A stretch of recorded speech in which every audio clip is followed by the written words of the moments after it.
Hello everyone and welcome back to another episode of Minecraft, the final episode of 2023. And do I have any joke to start it out?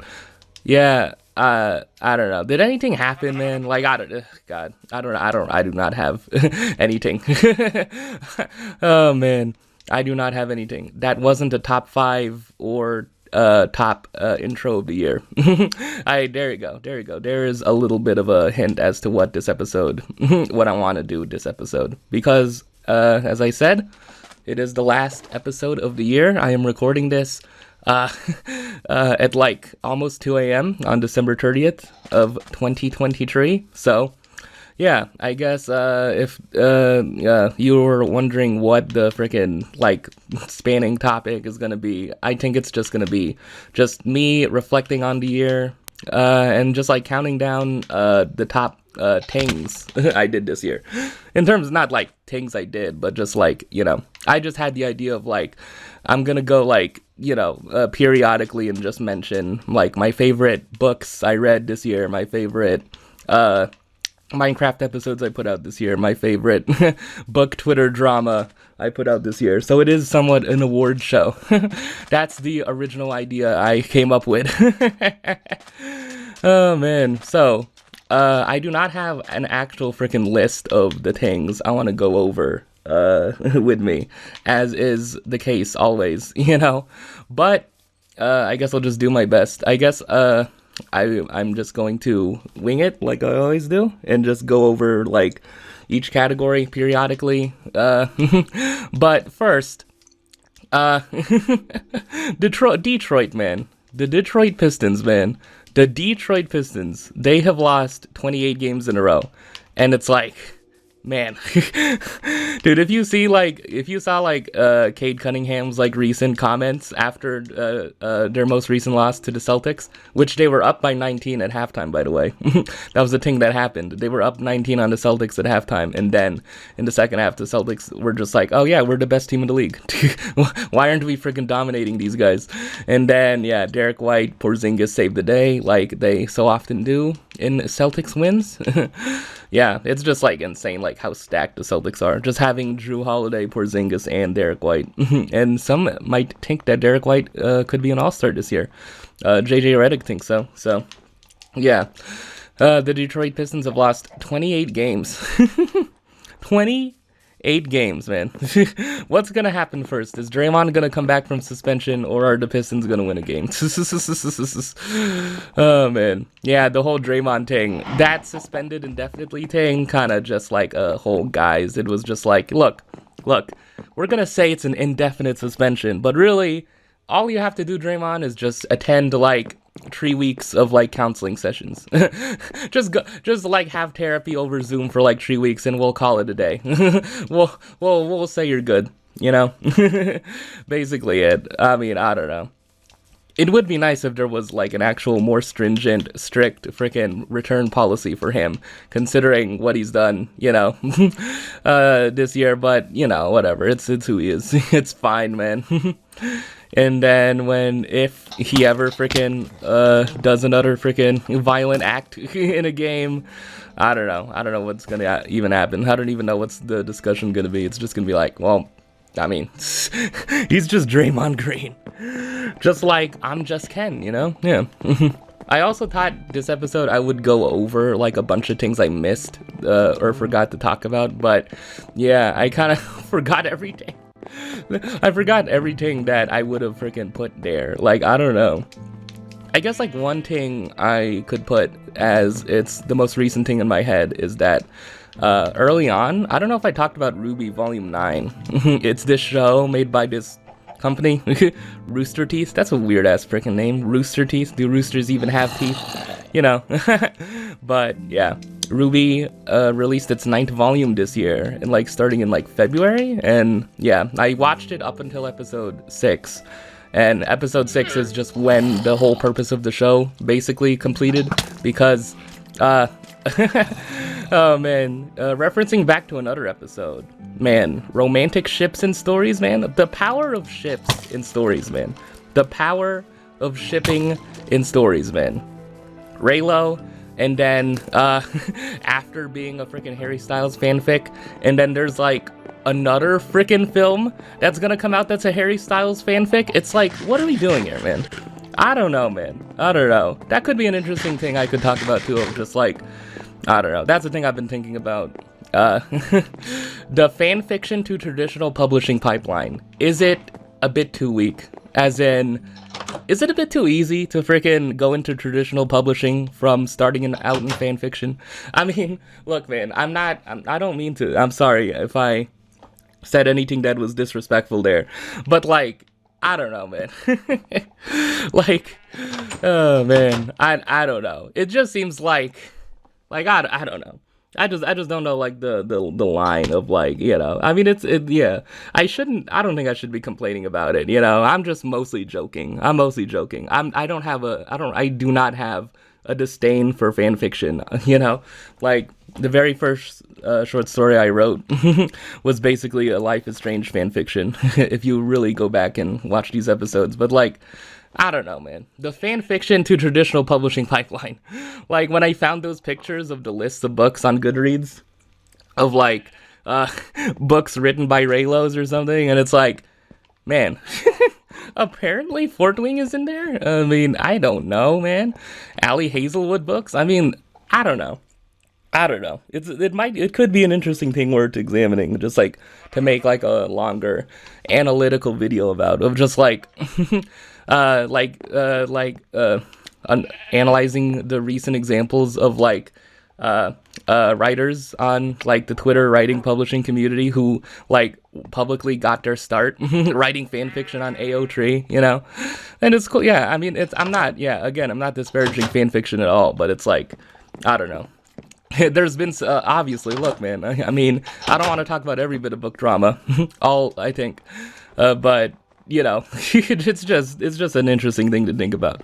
But anyways, back to RWBY. There was this ship in RWBY, of the main cast, the black-haired girl, Blake, and the yellow-haired girl, Yang, voiced by Barbara, if you know her, and it's been long freaking teased, this ship, which is called colloquially Bumblebee, because like black and yellow, yeah, and it's like, it basically, I feel like a lot of people dispute it, but it basically has been teased for almost a decade at this point. I feel like, you know, there are people that like argued that like, oh, it was the planned freaking thing all along. Oh, it was always going to be the plan from Volume 1, which I don't really believe. Like, it's fine to just like say that just became the plan to freaking pair them together romantically after Volume 3, because that was like the moment, you know, I feel like it became clear. But I don't know. I'm not someone who works on the show. In episode 6 of Volume 9, Bumblebee was confirmed and they got together. So yeah, I guess that might have been a thing I forgot to talk about. I do not know if I did. Yeah, and I just recently finished watching the whole volume because after that point, after that episode 6, I was just like, oh, okay, there you go. The purpose of watching RWBY is complete now. But I guess I just went ahead and went back and finished it anyway because it's like pretty short. Oh man. Oh man, anyways, that kind of gets me, I guess I could relate it to my first category of favorite things, which is probably pretty stacked. I don't know if some categories are going to be stacked and some aren't, okay? Okay, so my first award or selection is going to be the top anime I have watched this year. And I don't think I'm going to read or like recite it, but I think what I'm going to do is when I'm editing this, I'm going to remember, I'm going to have to watch the whole episode, I guess. And then I'm going to have to just put a top 5 list, like, right on the screen, like right now. Well, in a little bit. So there have been many contenders for me because I think I've been saying, like, in recent episodes that I just watched a lot of freaking anime this year. Like, way more, I feel like, than I've watched in previous years. It's just been so much, man. I don't know. I guess, yeah. In terms of anime that came out in 2023, I watched the second season of frickin' Nagatoro, and then I watched this amazing frickin' show that I think I forgot to talk about, Bang Dream. It's this franchise. It's this popular franchise, but like, in terms of people watching the actual show, it's not that popular. It's been a thing since 2017, so Basically what Bang Dream is about, it's this franchise about girl bands. Basically, I don't think they're not necessarily like real, you know, but yeah, like I think like there's been concerts of the girl bands in real life, but like it's about the story of, well, from season 1, it's about the story of this girl called Kasumi, and she starts a band with a bunch of other girls and makes friends, and frickin' it's beautiful and amazing, and you should watch it if you like any sort of music show. So yeah, recently, yeah, this year a new Bang Dream series dropped. Bang Dream, it's Mygo, MYGO, like exclamation point 3 times. It's just stylized like that. I don't know, it's best to not freaking wonder too much, but yeah, that is, I feel like, the best anime I watched this year. So, I guess what I'm gonna put on screen right now are like the top 5 like anime that I discovered this year, or like just like the best shows that, you know, didn't come out this year, because most of the shows I watched didn't come out this year. I could do 10, I don't know. Sometimes it's gonna be top 3, sometimes it's gonna be top 5, sometimes it's gonna be freaking top 10 maybe, I don't know. It's all loosely organized. Okay, so when should I put it, like right now? Okay, so here are my top anime of 2023 that I've watched this year but didn't come out this year. Oh man. Anyways, what else has been happening? I briefly talked about the NBA, right? Yeah? Do I need updates? I mean, I always talk about it, man. Do I need freaking updates? Oh, man. What is this MVP race between freaking Jokic and Embiid? It's freaking Jokic and Embiid again, man. What are we doing, man? Look, man, they're great players, but Jesus, man.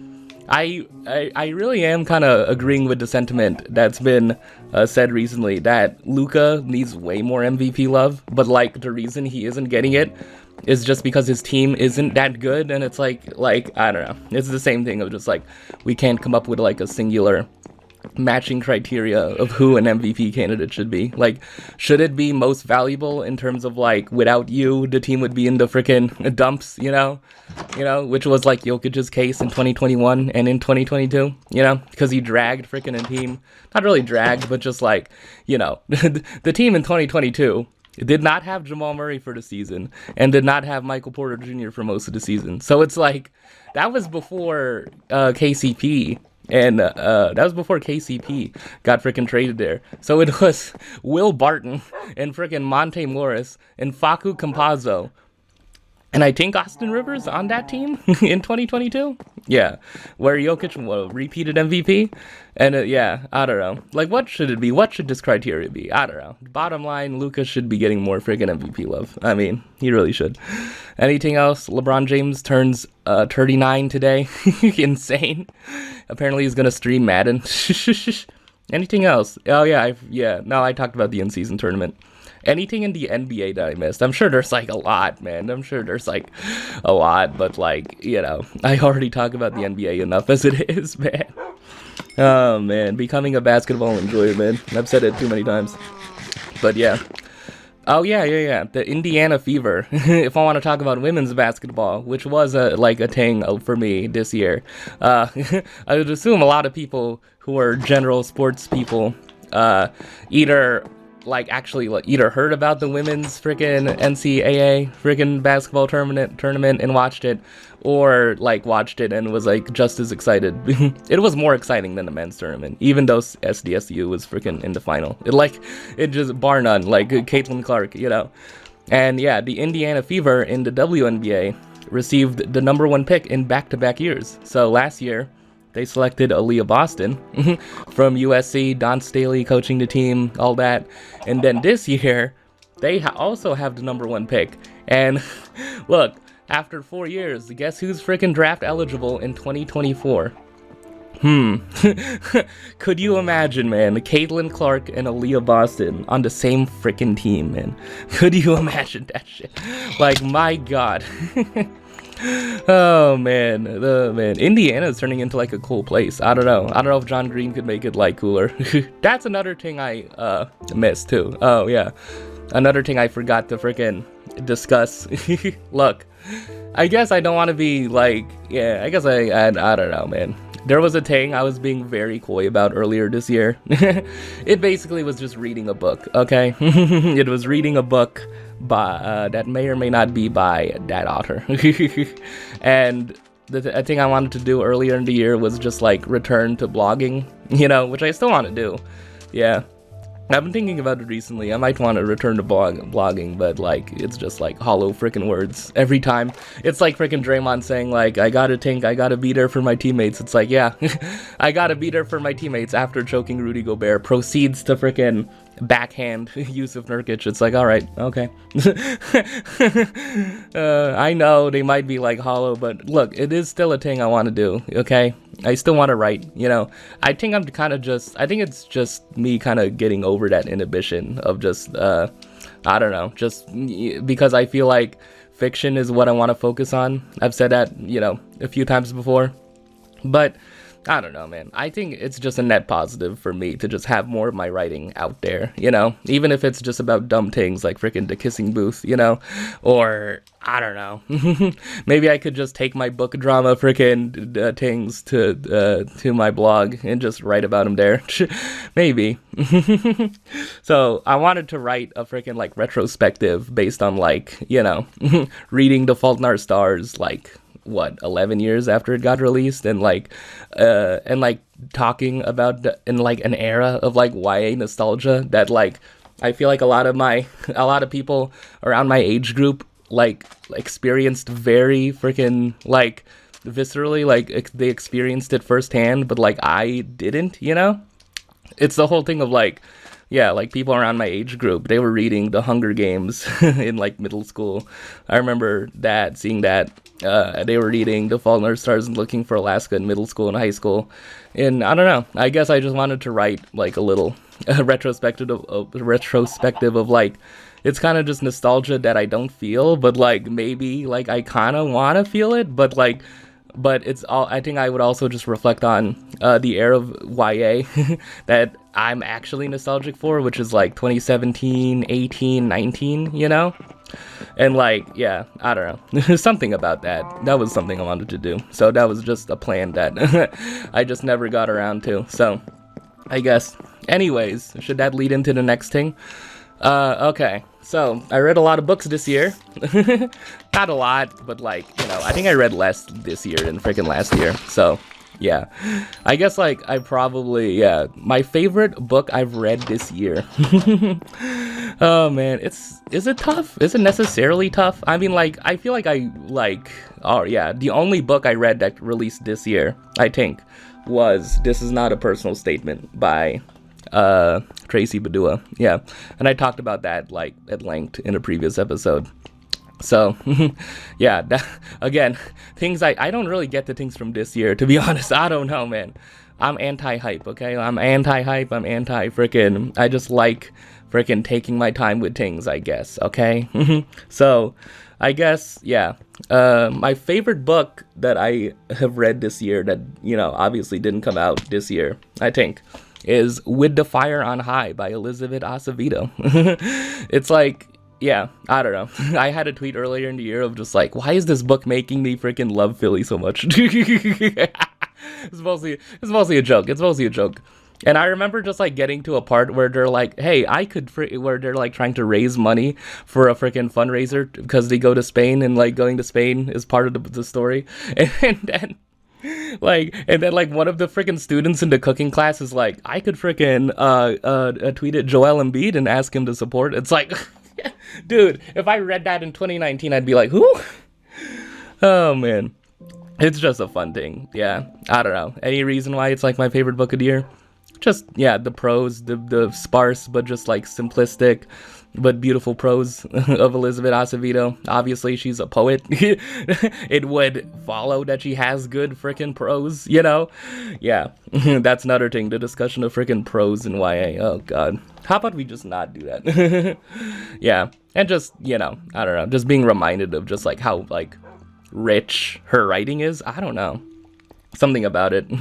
like the richness of her writing, just like describing like the freaking cooking in it, describing the main character, just like having this love for freaking cooking, and like I don't know, man. Early on, like when I was reading the early pages, like there's an early section where like the main character is discussing like how they first fell in love with cooking, and I'm like, oh my god, like dude, I don't know. That's what gets me, man.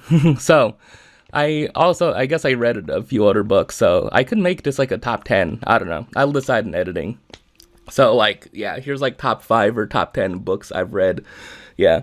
I mean, yeah, second half of the year or like first half of the year, I think I could put 10 up here. So, yeah, here are the 10 books that I guess I love this year. It should be on screen right now. The award goes to Okay.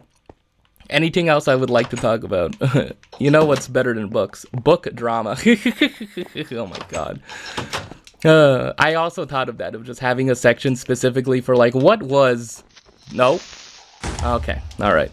Never freaking making it out of a creeper, man. What was the best book drama of the year? And I'm like, no. No, man, stop. Oh my god, there was like, oh my god, dude, oh my god. After the freaking, the review bombing Crown of Starlight situation, there were like 2 more, there was like, should I even say it? It's just saying it just to say it, it's just so dumb. Copywriting The Sun and like an account, Book Twitter Confessions, that's like being dramatic or something, I don't know. What are we doing, man? There was a thread on Reddit of just like, I think this writer is plagiarizing. It's like, come, what do we need to freaking discuss these things? Look, man, the Kate stuff, I understand. Like, it's the whole thing of like the conflict between like white queer authors and freaking people of color, you know, that Bethany Baptiste laid out. But it's like, look. Oh man, I don't know. I just don't have the energy to just like be like, okay, I'm gonna use this for the next video. I feel like I might exit that life, man. Unless it's really interesting. Oh man. Okay, so should I do it? The top book drama of the year. I don't think I should like list out all of them. The top book drama. It's not a drama, but it's a discussion. I'm choosing to go a little left here. Remember when I started an episode with like, oh my god, I can talk about book drama again? I don't think it was necessarily drama, but yeah, Dahlia Adler, who was the author of books like Going Bi-Coastal and Home Field Advantage, which are like queer rom-coms. I remember like originally when I said, I was just like, I think she's on here. Yeah, she's an author who, yeah, she writes... she wrote those 2 books. I remember talking about her tweeting about there needs to be like more of like a consideration for boys, tween boys who really like middle grade fantasy and wanna read like YA, but get turned off by YA because the lack of female characters and like the lack of, I don't know, quote, relatability. I think. And I chimed in with my own experience. I'm like, yeah, but I love Morgan Matson books. Probably wasn't that helpful, but yeah. I guess if I were to pick a top book publishing writing discussion of 2023, I probably would pick that. I think it's probably just the most interesting discussion that's happened. Because, like, discussions on prose or just, like, too many freaking books have tropes or something, or just like, is TikTok ruining freaking readers? Is TikTok bad for freaking... It's like, come on, man. I don't know. Or just like taking a picture of a shelf, man. There was another freaking shelf photo, man. Like, oh my god, what are we doing here, man? What are we doing? There's another shelf of just like, oh, the book it says on the top of the shelf, book talk, and it's like, oh, come on, why, man? Oh man, I don't know. I see it, okay? Like, I see it. It's just a thing. Well, like, where else could I vent other than here, you know? It's no use, like, tweeting about it.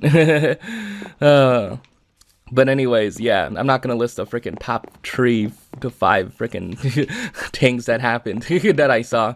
Look, man. I mean, the whole Kate Crown of Starlight situation was like crazy and wild, of just like making up the Lily character to like Bethany's freaking tread to like Jiren, Jay Zhao, like first like sounding the alarm, and it's like, look, okay, that's like a lot. Everyone freaking got their kicks in. The discussion about the apology, the freaking discussion, the freaking discovery of the Raylo fandom. It's like, well, my God. I don't know, man. I don't know. Raylo fandom, man. It's like, what? This is what we've come to, man. I don't know, man. Again, I pose this question. Should it be a little bit harder to transition from writing fan fiction to writing traditionally published fiction? Like, should it be a little bit harder? Oh, man. I mean, obviously things like frickin' After, exist. I don't think Kissing Booth was based on a fanfic, but it's frickin' still kind of that same kind of thing. Or like 50 Shades of Grey was a Twilight fanfic. I know, I understand. But it's like, look, I guess Crown of Starlight would have been a better book than that, but I don't know. Oh, man. Give me another Lightlark situation, man. Come on. Why can't we just have another Lightlark situation? And also, props to no contemporary freaking authors that I know of getting into huge freaking trouble. Or like being discussions on freaking book Twitter talk or whatever. Shout out to those people. Shout out to, books that aren't in, yeah, I know, shout out, I don't know, not to net, yeah, obviously, not saying that fantasy books and sci-fi are more dramatic, that's dumb to say, but look, I don't know, I don't know, the book is the book I'm reading, like, it's kind of like historical, yeah, I think the fantasy element of these Violent Delights are like the monsters that are in it, but yeah, it's not necessarily like high fantasy, obviously. It's like a tiny hint of urban fantasy, but it's like mostly historical fiction. And yeah, I'm still reading that book, by the way. I don't know. The end of the year is rough. Okay, I kind of don't want to do much, including read. Oh, man. Anyways, how long has it been? Oh, man. It has been half an hour. Oh. Top 5 times I've checked the recordings. Oh, man. Oh, man. Another thing, yeah. What else should I discuss and list? Yeah. Anything else? I could go to the Twitter segment right now. I don't know. Okay, so I did books, and I did book drama, and I did... Oh, yeah, music, yeah. Anyways, I kind of didn't listen to that many albums this year.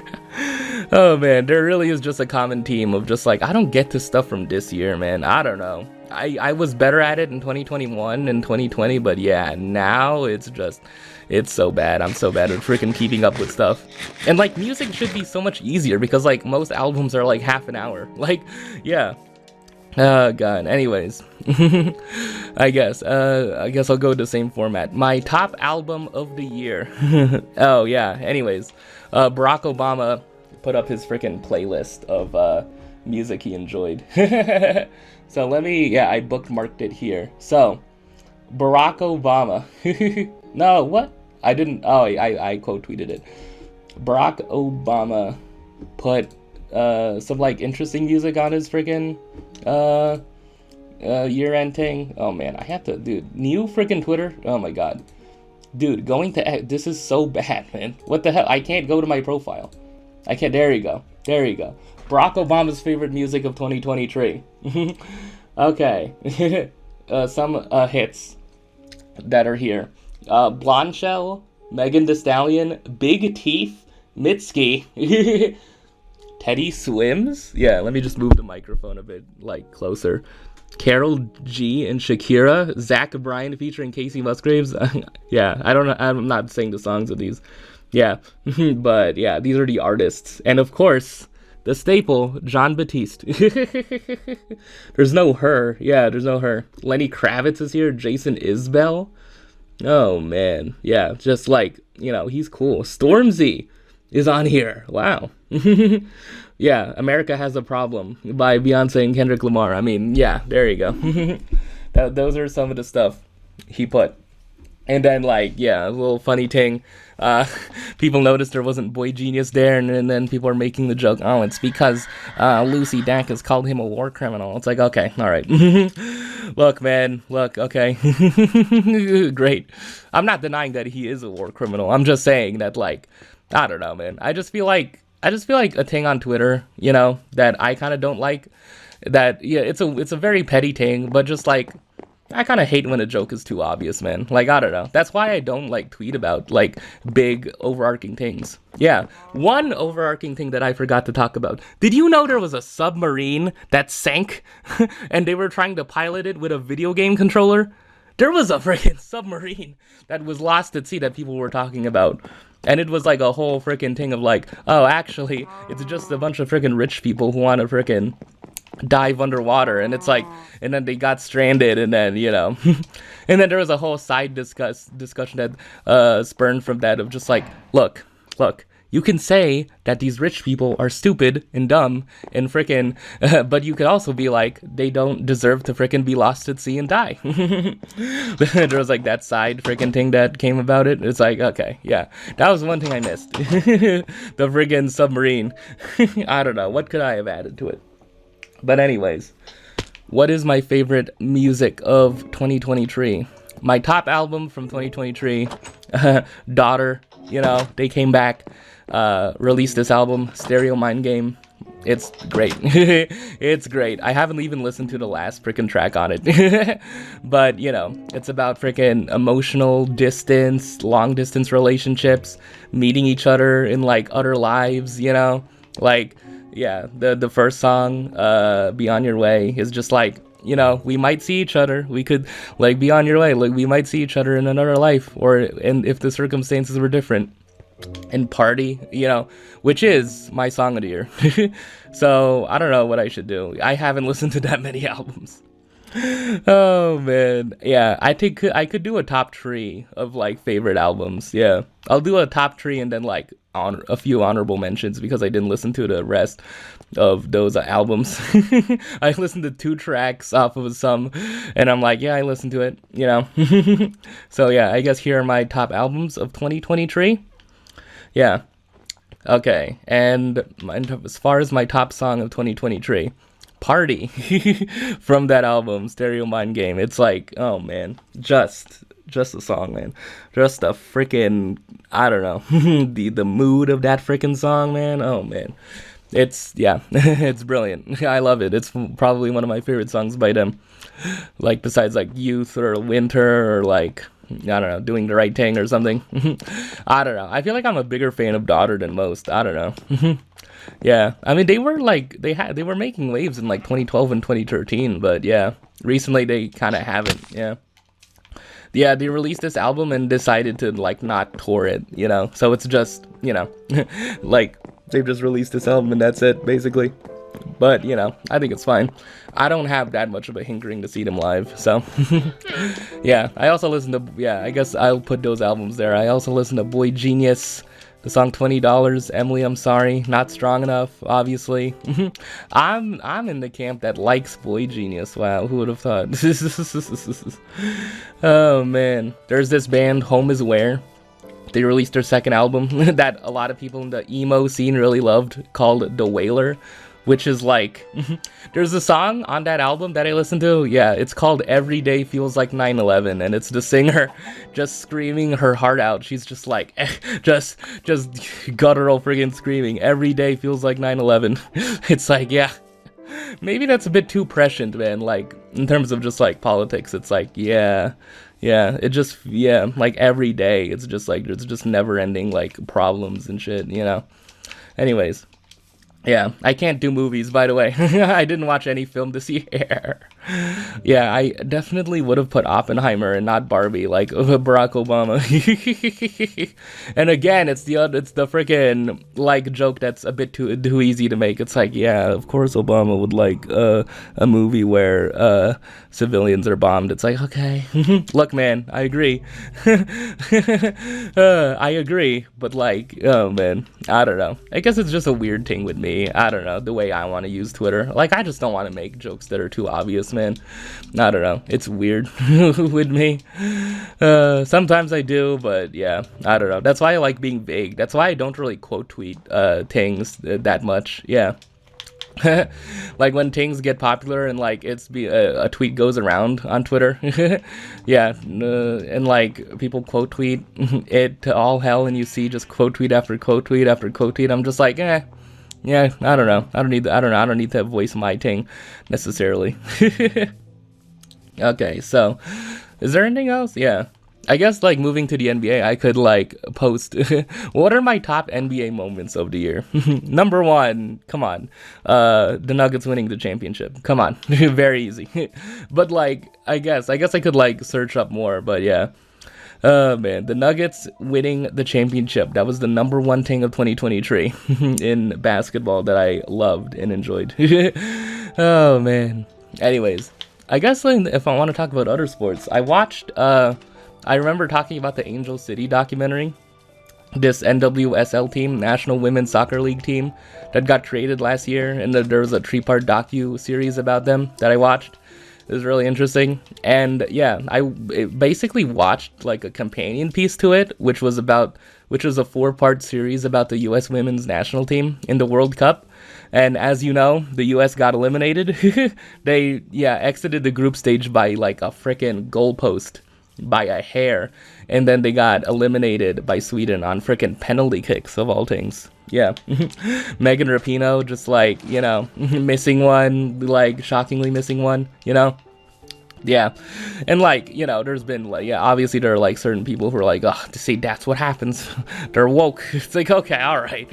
Okay, all right. Not even worth freaking discussing. But yeah, I found it really interesting. I don't know. Just like seeing like the women's soccer in that light, just seeing like, I also like watched a Secret Base video about Brandi Chastain, who was a player on the 1999 World Cup team, because the US won the World Cup also in 1999. So they won in like 99 and then 2015, 2019. So yeah. Oh man. And like there's a whole Secret Base video discussing like, taking a look at Brandi Chastain and like how after they won the World Cup in 99, she just took off her shirt and like she just had a sports bra on, and like that was just like a discussion by so many freaking people around that time. At that time, it was just like, did she do this for publicity? This is such a great marketing stunt for Nike or something, or just like that's very unbecoming of a woman to freaking take off her shirt like that. It's like, okay, like that's where we were in freaking 1999. Have we progressed? I don't know. I don't know. Man. Anyways, is that another thing I missed about frickin' this year? Just like the constant discussions about sex scenes and whether they're necessary or unnecessary, and like Gen Z being sex negative. Oh my god. What are these? I just have to keep on leaning back. I'm just like, oh man. Yeah. I don't know. Oh man. Oppenheimer's freaking so come on. Come on, man. I'm tired, man. Okay. Anyways, I really like that U.S. women's national team documentary. And, like, you could tell that, like, they were probably planning it, like, as they were starting their run, as the women's team were starting their run, thinking, like, this is going to be a longer series than just 4 episodes. Like, this is going to be, like, 8 episodes because they're going to make it all the way to, like, the semifinal or quarterfinal at least.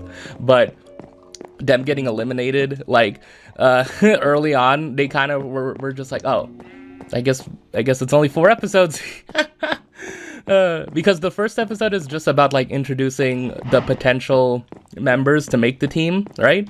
And then the second episode is the team practicing, and then the third episode is like them playing in the group stage, and then the fourth episode was them playing that last game against Portugal and then Sweden, or no, the last game against Sweden, So it's basically it. It went over Carly Lloyd's freaking comments of just like, why are you celebrating when you like just barely freaking survived? And then like the start of episode 4 is just like, this is just like focus, just like there's like a little mini section on her. It's like, I'm always honest or something. It's like, okay, all right.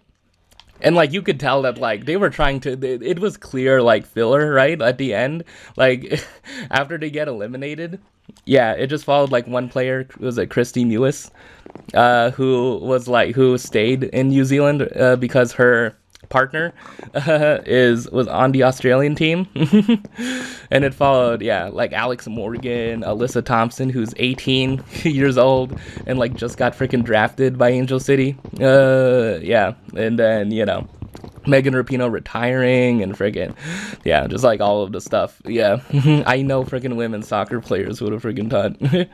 I don't know, man. It's just a thing that happens, man. I don't know. I read a book about soccer. Yeah, I read a book, yeah, called Furia this year. So women's soccer, it could be a thing I get into. Probably over friggin' hockey, to be honest. Oh man. Anyways, what else could I count down? What else could I freaking count down? Ooh, I could just talk about like the top episodes. What have been the top moments of the year for me? Yeah. I don't know. They're just probably just like 2023. Basically, started it at the end of last year with the last episode that year. But yeah, 2023 has been the year where I introduced the Twitter segment where at the end of an episode, near the end of an episode, I'm just like, okay, I'm gonna cut and then just like look at tweets and see if I find anything. And a lot of times I didn't find stuff that was interesting, but there were a few times that I did. I remember like one time I like played the skip saying it's a parade inside my city, yeah, the Ja Morant freaking NBA Youngboy lyric, and I just freaking died laughing. Oh man. But yeah, I guess in terms of just the series as a whole, my favorite episode this year probably has to be when I live casted the Spence Crawford fight. It probably has to be that moment. Yeah, that was just, I don't know. It was just like impeccable timing, man. Just the timing of it, of just how I'm just like, I should record an episode and then just start. And then, yeah, I was able to transition from talking about freaking Sarah Dessen to boxings like freaking so easily. It's like, goddamn. I don't know, man. Hey, is there anyone that feels my specific freaking niche better? Playing this specific version of Minecraft, freaking talking about these specific things. It's like, look, I don't know, man. Oh, man. Like, it'd be hard pressed to find anything. So I guess, yeah. I guess I could look back, yeah. I don't know. Can I count down the episodes? Yeah. I guess I'll, like, look back and see, like, yeah, just go off of, like, general memories of, like, recording each episode. And I'll have, like, a top 5. So I guess here are the top 5 episodes of this series I released this year. Okay. Yeah, in terms of like games I didn't play, games I played other than Minecraft, yeah, I played 5 Dates. I returned to Persona 4. I mean, I don't know. Yeah, oh yeah, I played that game. Yeah, A Year of Springs. That was fun. That was a fun thing, I kind of want to play more of those types of games. Just again, small narrative, indie kind of things that just don't take up too much time. Oh man, anyways, is it time for the Twitter segment? What have I been freaking doing? Oh man. Okay, so anything else I missed from this year that I would like to talk about? I talked about the Gen Z being sex negative discourse. I talked about, oh man, I talked about the Kiki Palmer situations. Ariana Grande released a statement. Yeah, she had an interview reflecting on the end of the year. Again, if you didn't know, Ariana Grande is dating the freaking actor of the Broadway version of SpongeBob. Yeah, like the who plays SpongeBob in the Broadway version of it, Ethan Slater. And the funny thing about it is that Ariana was friends with freaking Ethan and his wife, and they were friends for a while. And then Ariana showed up at their house and held their baby together, and then Ethan Slater just like left his freaking now ex-wife to be with Ariana, and yeah. And then just people are just calling freaking Ariana just a victim and a homewrecker. And it's like in the interview she just said like, there have been whispers about me. It's like, okay, when the whispers are coming from the wife of the guy you freaking stole from her, it's like, come on, man, what are we doing? What the fuck?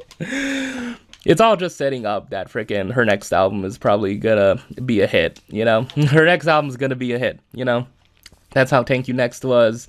I feel like that's how Sweetener was, because Sweetener was after the Manchester, bombing that occurred at one of her concerts. Yeah. My Everything was kind of released, in the midst of kind of her transitioning from Nickelodeon to freaking being a full-time pop star, Yeah. Oh, man. Anything else, man? Is there anything that I missed? Yeah, people making long videos about Sam and Cat. Yes. People just making long videos in general. Discourse about long frickin' videos. Oh, man. Cool. Great. I mean, I don't know. For me, like, an hour is kind of long. I don't know. I don't have any place to speak, you know. Oh, man. Okay, so... do I have like a top 10 frickin'... Do I have a top 5 frickin'... like Twitter moments or like internet moments of this year? I don't know. Oh yeah, I did. Yeah, that was one thing I was gonna do. Okay, so there's this. Yeah, if you aren't too versed in like Twitter X freaking terminology, there's this. Yeah, the concept of the Twitter main character, and like it's just basically like on Twitter, like a lot of times there's someone who posts a tweet. And, like, they become the freaking main character who gets quote tweeted and dunked on and freaking gets discussed about and starts a whole discourse, okay? Yeah, my favorite thing that happened on Twitter was not the freaking submarine, was not freaking Sophie Turner and Joe Jonas, was not discussing a video where blindness was cured. It was not freaking any of those things. It wasn't freaking plagiarism. It wasn't book drama. It wasn't freaking even... I don't know, the Joel Embiid Jokic MVP discourse. It was the Montgomery Riverboat Brawl. That is the #1 Twitter moment of 2023. And if anyone has any freaking different selections, come on. Like, we all know. Like, just, it is the Montgomery Riverboat Brawl. I shouldn't even have to explain it, man. It's a riverboat brawl that happened in Montgomery. There's the... just like people swimming, you know, like just an uplifting freaking like joyous moment for Black Twitter and just like Black people in general, just being like, yeah, you don't have to take shit from freaking like racist white people. It's like you can fight back and people will cheer you on. It's like, yeah, I don't even think there's any like Black person involved in that freaking thing that has been like arrested. Yeah, you know. There's like guy who was swimming to the frickin' dock. There was the frickin' steel chair guy. Oh my god, dude. Yeah, it was a thing. That was the #1 Twitter thing that happened in 2023. I'm not even gonna list anything else. I already listed them all. The #1 Twitter thing that happened in 2023 was the Montgomery Riverboat Brawl. I will not take any other answers. No, I will not take any other answers. Thank you very much. Okay. Oh, man. Is that basically like, yeah, I've done a bunch now. I don't know. And it's only 50 minutes. Yeah, I'm kind of like, yeah, I think like when I have like a topic I know I want to discuss or something, like when I know the general plan, I feel like I get through these a lot faster. So yeah, I guess that's basically it for this, you know? Do I want to like, yeah, I did not watch any freaking like non-anime shows really, to be honest. I don't know. And yeah, one thing I forgot to get to all year that I did get to was this show based on, that was a spinoff of To All the Boys I've Loved Before, man. Why can't people talk about that series more often, man? Yeah, people do, but yeah. The Summer I Turned Pretty kind of freaking took over the freaking discourse in terms of like romance, love triangle-y type shows. But yeah, I watched the first 2 episodes of Exo Kitty recently. Like a week ago. It's cool, you know, I like the aesthetic of it. I like you know, I feel like it could be one of the best shows of 2023 that I watched, but I don't know. Yeah, anyways, I also watched the show Primo, who, yeah, is created by Shea Serrano and Jason Concepcion, you know, which is about this freaking teen boy growing up, and he has like 5 uncles who just give him freaking like the most like annoying, inane advice that like probably shouldn't be followed, but they just care about him so much and they help his mom out, you know. Yeah, those are the 2 shows I wanted to get to. I probably won't finish them by the end of the year, but you know, there you go. They're worth a mention at least. Okay, so I guess it's time I head back to the Twitter segment. Yeah, so hopefully I've edited this out pretty well. Yeah, here is the final Twitter segment of 2023. Here's a more original tweet about Obama's freaking favorite stuff. Someone tweeted, "Surprised to see no mention of bottoms in Obama's top films of the year given how desperate he is for bisexual validation." Oh man, yeah. I mean, putting Mitski up there, man, yeah, I guess. That's how it is, I guess. Here's something from my bookmarks that I forgot to get to, like in a previous episode. Someone said, yeah, oh, this was just like after I recorded the last one. This someone said, "This is a safe space, so no arguing. What is a song you despise to a comical degree?" The Joker by Steve Miller Band. Summer of '69. Those two. No holiday music or anything by so and so, or all music of this genre. Yeah, and they said Bittersweet Symphony. I wonder what the quotes are. I guess I'll just, yeah. Yeah, this is just yummy. Okay, too easy. Somebody that I used to know? What? The Mighty B Team song. Oh, man. Jam by Michael Jackson? MJ the King, but that song is absolutely trash. Interesting. Anything by The Weeknd. Yeah, just about stuff by The Weeknd. Oh, man. What is even my favorite Weeknd song? Just like the music of Blinding Lights, but yeah, it just, I don't know. His vocals are just not a thing. Oh, man. Dancing Queen? Really? Blow a Kiss, Fire a Gun? No, come on. Major Lazer? Oh my god. Lean On was so good, man. That was so good. The most nauseating EDM drop you've ever heard? Come on. I have such a nostalgia. I have such a fondness for that, like, EDM kind of mid-2010s era. Yeah, I mean, it might be because I was, like, 15, 16.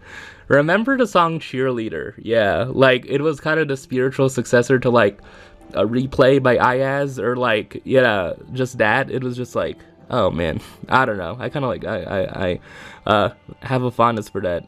Falling in Reverse's cover of Gangster's Paradise? What the hell? Throw the whole guy away. Some new metal thing? I have no idea. Ed Sheeran, come on, man. Too much a hater to learn the song names. Young Gravy. Happy by Pharrell, yeah. Dance Monkey. I feel like Dance Monkey gets too much hate. Me, understandable. Shape of You. Not the worst Ed Sheeran song, come on. All of Me by John Legend. What is this? What does this say? Jennifer Lopez, I Love Ya Poppy, okay. Bruno Mars' entire discography.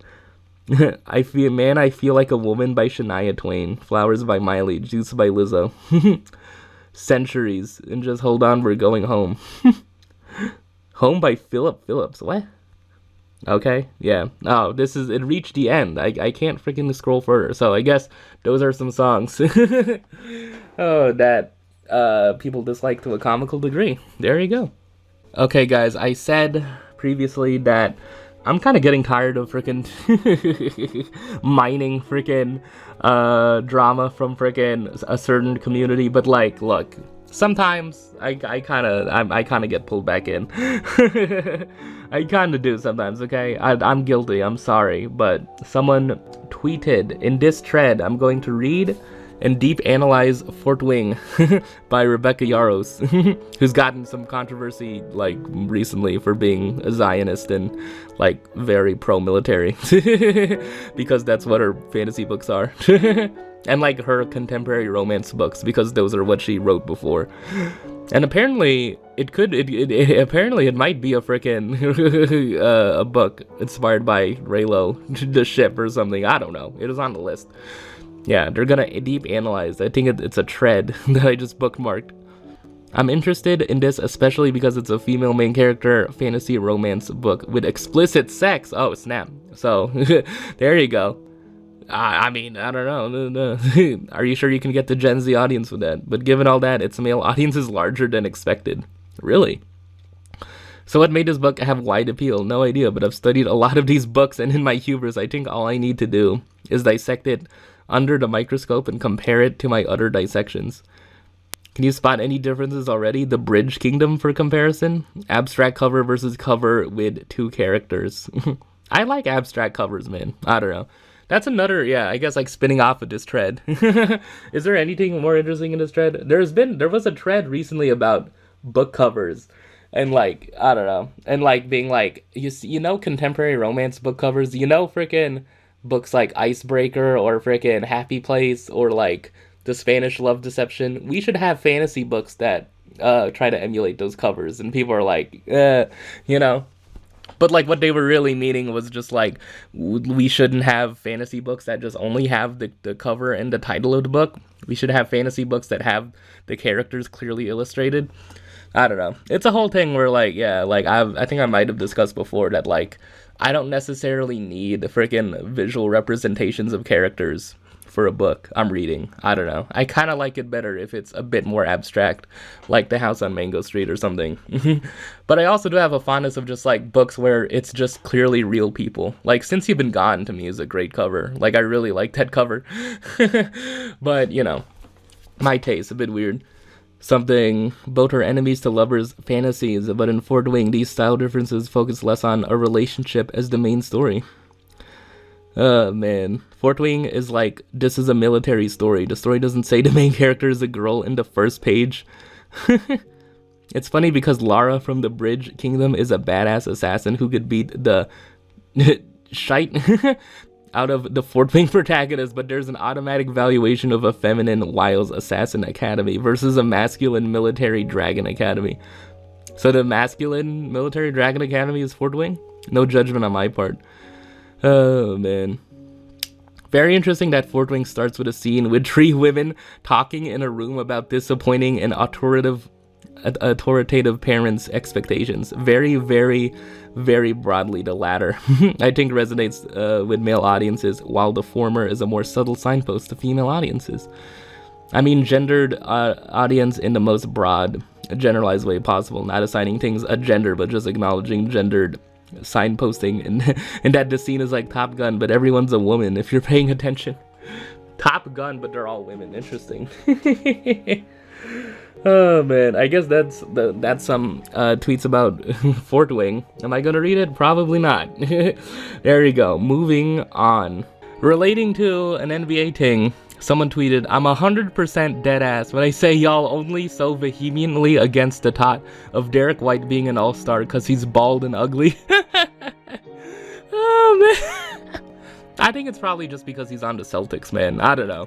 I just think like people don't want to give Celtics frickin' like the Celtics frickin' tree for all-stars. It's like you have enough, man.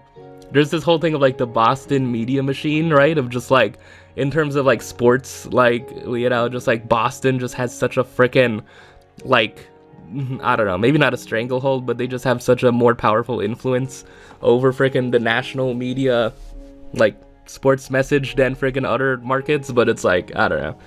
Yeah, but I mean, I don't know how people are gonna vote for all-stars, but yeah, Derek White is absolutely playing like an all-star. I mean, if you see what he does, like how he averages almost a block and a steal a game, it's like defensively he's one of the best freaking guards in the league, and offensively he's freaking really freaking good. It's like, yeah. I don't know. Someone made a comment about Jalen Williams on the Thunder. The freaking wing Jalen Williams, not the center Jalen Williams. Because they have 2 Jalen Williams. Oh, man. And, like, yeah.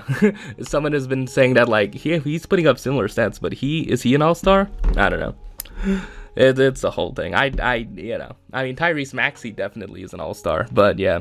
I guess if you were to choose between Maxey and freaking Derek White, you would choose freaking Maxey, I guess. I guess so, yeah. There you go. There's been another sports-related freaking thing that's been kind of funny. I don't know. College football is like a thing. Yeah. If I were to have a confession, it is that I actually do go on that subreddit. I don't watch a single game, but like I go on that subreddit like a lot of times just because I don't know. But well, yeah. That's another thing I might have missed. Yeah. Did I need to talk about Colorado and Deion Sanders? I mean, he was coming. He was freaking coming, and he came with 4 wins. But, you know, I mean, yeah. We'll see how he does in future seasons. It's going to be interesting.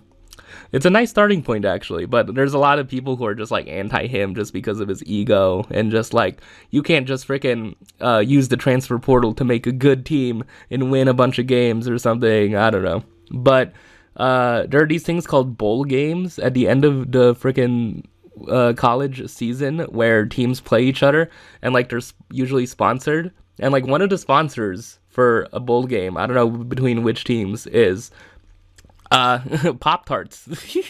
Literally Pop-Tarts. And yeah, there's a picture here about where it's literally just a Pop-Tart just smiling with googly eyes, and it's just wow. I'm just in awe by it. And like at the end of the friggin' bowl, the Pop Tart basically like sacrifices itself and like chooses to get eaten or something. Like, I don't know. Just it really is just a thing to illustrate. You can only find this stuff in America, man. Only in America can you find just stuff this ridiculous, and it's great. So yeah, +1 to freaking this country, I guess. Out of all the negatives, but you know, who's counting? Here's something that's really interesting. Yeah, I mean, it's kind of in fashion, but it also is kind of like crosses over into another thing I'm really interested in.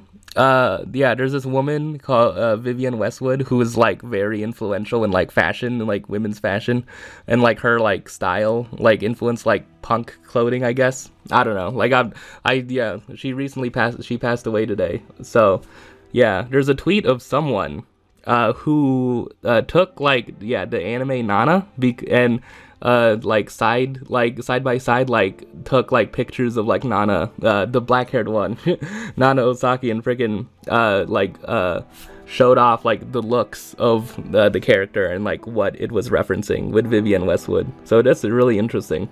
Yeah, like I'm just saying here, like she wears like a ring, an armor ring, in almost every episode of the series, which was Vivienne Westwood's thing, and like she was wearing a '90s Vivienne Westwood coat. Yeah, like that's one thing. I have like 5 volumes of the Nana manga, yeah, and like in the opening of chapter 3, like it lists like Lotus Flowers, the Sex Pistols, Vivienne Westwood, Nana's favorite things didn't change. You know, it is my favorite frickin' like, you know, anime ever. Probably would be my favorite manga ever, even if it's incomplete. But yeah. Like she's wearing, I guess I don't know. I probably won't show this, but she's wearing like a suit, kind of, like a kind of like blazer, like holding a microphone, like really, it's really cool that and we hear the band, the Black Stones, and like she's wearing how Nana's wearing like a red thing with a heart across the chest, you know, just the fashion in freaking Nana, man. Yeah, and that's based on a real Vivienne Westwood jacket. It's cool, man. It's pretty cool. And yeah, I mean, there's another Aizawa freaking manga called Paradise Kiss, which is about someone, which is about fashion. So yeah, it's clear that like that's a thing that Aizawa was very interested in. There was a tweet that I liked earlier this year. I don't think I talked about it, but yeah, there was someone who tweeted like, girls who date photographers, musicians, or artists are the bravest people in the world.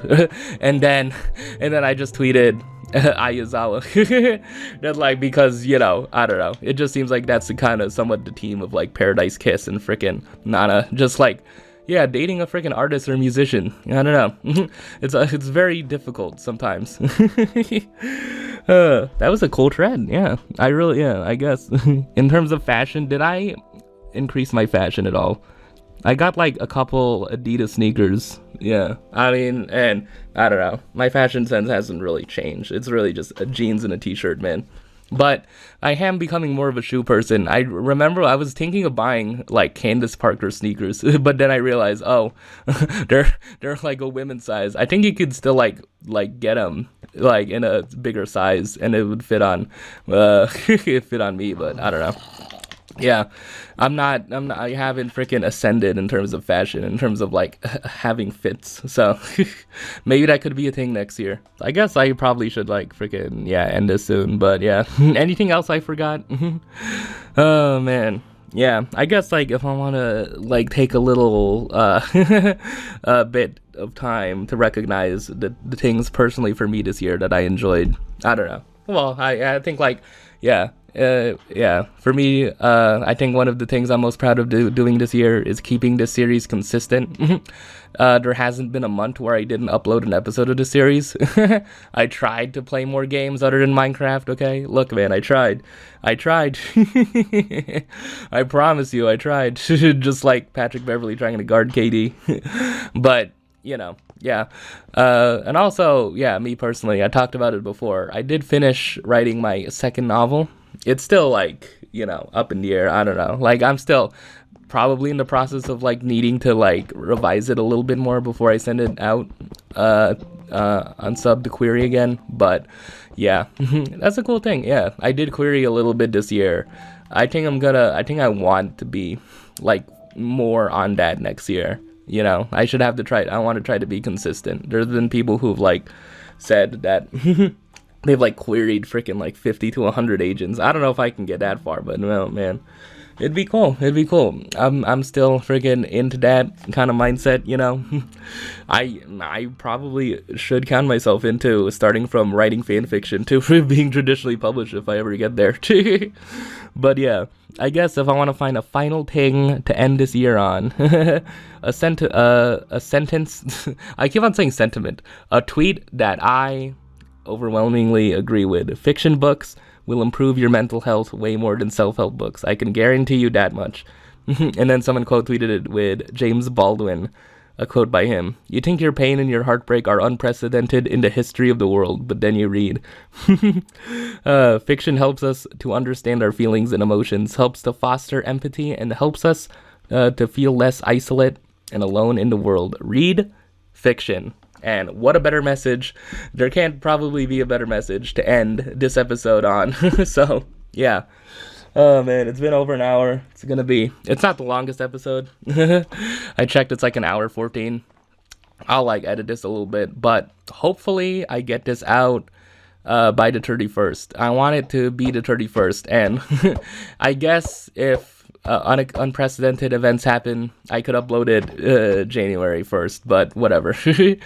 Yeah, I'll be a little bit disappointed at that. So I guess my favorite real life thing that happened to me this year was that I accomplished this year. My goal that I achieved this year was me finishing my second book and me starting my third one. And yeah, if you ask me how that's going, it's like this is probably, yeah, it's a lot. So anyways, I think that is pretty much it for this episode. I am going to be back in January. Yeah, I still want to play this series. I still want to freaking continue this series up until part 100, and even beyond that, maybe. So, yeah. Thank you to everyone who has watched an episode, or even like a little bit of an episode, and just listened to me freaking talk about the most, like, I don't know, just basketball, book drama, freaking, like, just, like, I don't know, just stuff, you know. Like, thank you to everyone who's just, like, stayed and, like, listened, because, I don't know, I still can't really believe that freaking people are watching this series, you know. I mean, yeah, I would make this series even if people weren't watching, I don't know. And obviously not that many people are, and that's perfectly fine, but yeah, I'm not making this channel, I don't have this channel to just like grow it into like a huge thing. I think it's just like a nice, somewhat creative outlet for me. But I might think about getting back into vlogging next year. I don't know how that will work. I should just stop saying that and just like upload a post, man. I should. I guess I will not talk about it anymore. The next time I said I'll mention my blog, I will have something put there because I've been away for it for like a year and a half right now. So yeah. Anyways, thank you so much for watching me throughout this year, or just, you know, a little bit of an episode because these are just way too long for their own good. Thank you so much for following me through this, and I hope to continue it, like, yeah, for a long time, you know, a decent amount of time. So, thank you very much, and see you next year.